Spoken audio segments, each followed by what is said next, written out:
ახალგაზრდა თავისუფალი დემოკრატები პოლიციის შესახებ კანონში ცვლილებებს აპროტესტებენ. ახალგაზრდული ორგანიზაციის წევრები დღეს პარლამენტის წინ შეიგრინნენ, სადაც საპროტესტო აქცია გამართეს.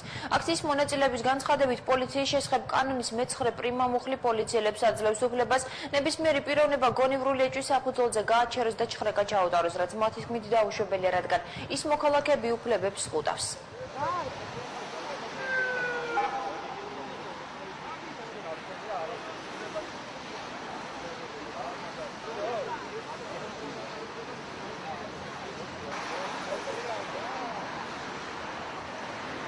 ჩვენ თავისუფალ დემოკრატებმა საკონსტიტუციო სასამართლოს შევიტანეთ სარჩელი ამის წინააღმდეგ, იმიტომ რომ თვლით, რომ იგი საქართველოს მოქალაქეების უფლებს ყუდავს ეს კანონი.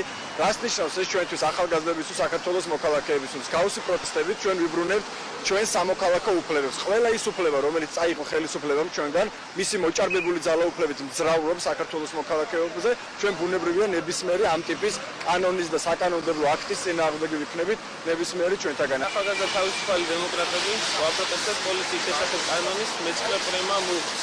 მე არანაირი სურვილი არ მაქვს, როგორც მოქალაქეს, ხუთაში პოლიციელი მაჩერებს, შტრეკებს და ამით ჩემს მოქალაქეობის უფლებას არ გვეძებს.